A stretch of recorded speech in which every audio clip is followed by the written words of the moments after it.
అంటే వాడి నేచర్, ఒక వ్యక్తి తాలూకు ఆలోచన విధానం అది మంచి చెడు నిర్ణయిస్తే తప్ప అతని కులం కానీ, మతం కానీ, జాతి కానీ, ప్రాంతం కానీ కాదు.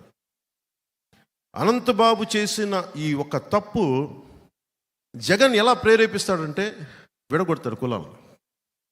మీరు కొట్టుకు చావండి. జగన్ ప్లాన్ ఇదే. సెట్టి బల్జులు కాపులు కొట్టుకోవాలి, సెట్టి బల్జులు కాపులు దళితులు కొట్టుకోవాలి, కాపులు క్షత్రియులు సెట్టి బల్జులు కొట్టుకోవాలి. ఇది ఇంతే. విడగొట్టి విడగొట్టి విడగొట్టి సమాజంలో సుస్థిరత లేకుండా చేస్తున్నాడు ఈ వ్యక్తి. దీనిని మనకు నేను ఈ రోజున ఒక ఎన్నికల కోసం మాట్లాడతాను. 2 నెలల్లో ఎన్నికలు ఉన్నాయి, ఇంకొక 50 రోజులు ఎన్నికలు ఉన్నాయి, నేను అభ్యర్థిగా నిలబడతాను. అసలు వీటి మీద ఏది కాదు నా ఉద్దేశం. నా గెలుపు ఓటంలో నేమో తాకు. డబ్బులు పోయినా, ఉన్నా, పేరు వచ్చినా రాకపోయినా నేను నిలబడేది సమాజం తాలూకు సుస్థిరత. ఎవరిని గుర్తుపెట్టుకుంటాం ఈ రోజున? ఎవరిని గుర్తుపెట్టుకుంటాం ఈ రోజున? పొట్టి శ్రీరాములు, అమరజీవైన పొట్టి శ్రీరాములు గుర్తుపెట్టుకుంటాం. ఎమ్మెల్యే కాదు, ముఖ్యమంత్రి కాదు. అసలు ఈ నేల ఏర్పడిందంటే అతని బలిదానం. అలాంటి గుర్తుపెట్టుకుంటాం తప్ప వందలాది మంది ఎమ్మెల్యేలు వచ్చారు, వెళ్ళిపోయారు. వందలాది మంది ఎమ్మెల్యేలు వచ్చారు, వెళ్ళిపోయారు. ముఖ్యమంత్రులు వచ్చారు, వెళ్ళిపోయారు. గాల్లో కలిసిపోయారు. వాళ్ళు ఎవరు గుర్తులేరు. ఒక పొట్టి శ్రీరాములు గారిని గుండెలో పెట్టుకుంటాం. అంటే ఈ సమాజాన్ని కలిపే వాళ్ళని గుర్తుపెట్టుకుంటాం తప్ప జగన్ ఈరోజు ఉంటాడు. ఇంకొక ఎన్నికలు అయిపోయింది, గుర్తు కూడా ఉన్నాడు ఈ వ్యక్తి.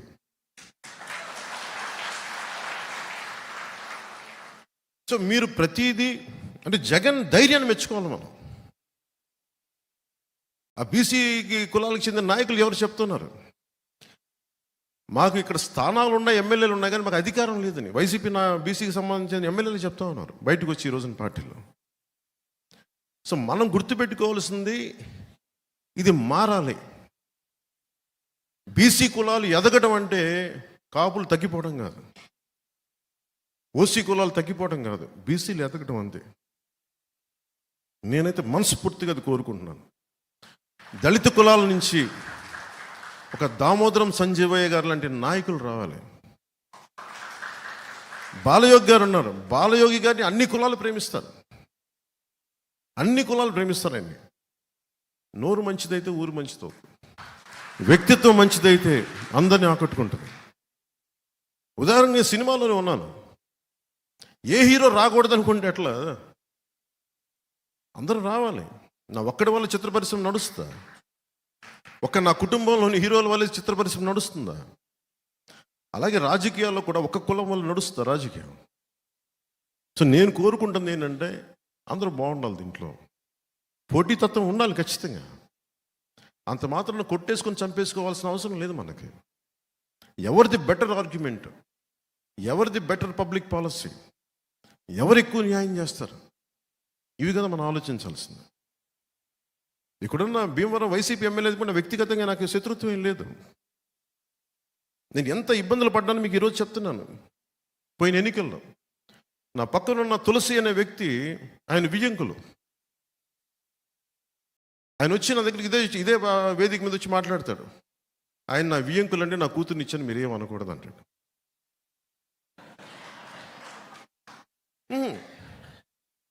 మరి నేను మా అన్నయ్య గారిని విభేదించి మరి వచ్చాను రాజకీయాల్లోకి. మా అన్నయ్య గారు కాంగ్రెస్ నుండి బయటకు వచ్చాను నేను.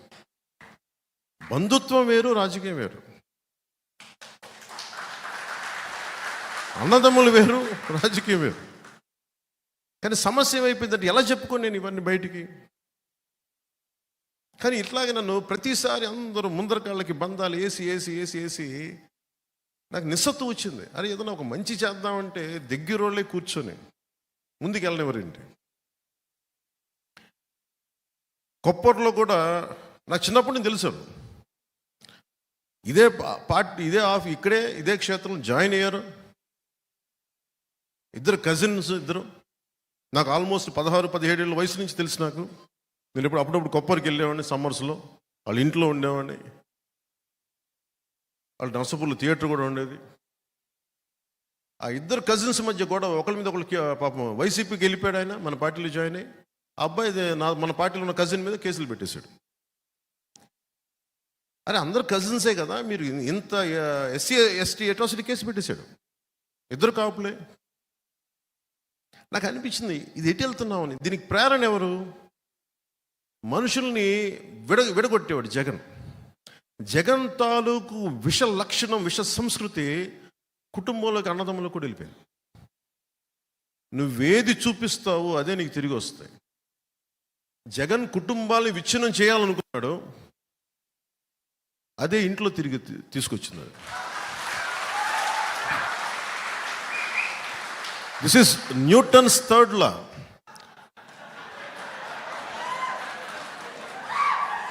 నువ్వేది చెయ్యాలనుకుంటావో చర్యకి ప్రతిచర్య ఉంటుందంట. అదేదో న్యూటన్ అదే స్పిరిచువల్ లా, అది నాట్ జస్ట్ ఫిజికల్ లా.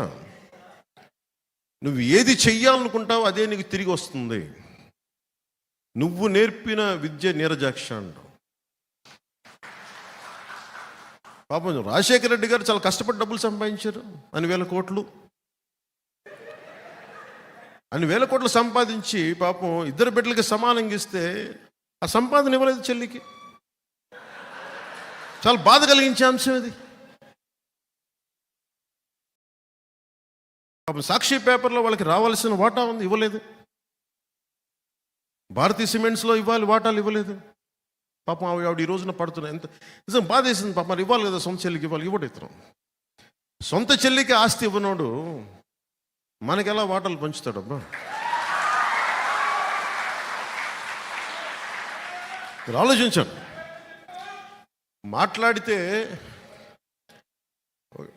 మాట్లాడితే భయపెడతా ఉంటారు. నేను రాజకీయాలు వచ్చినప్పుడు నేను ఒకటే అనుకున్నా, నేను మంచి చేయడానికి వచ్చా. చాలామంది పెద్దలను కలుపుకెళ్తా, జ్ఞానుల్ని కలుపుకెళ్తా, మేధావుల దగ్గరికి వచ్చి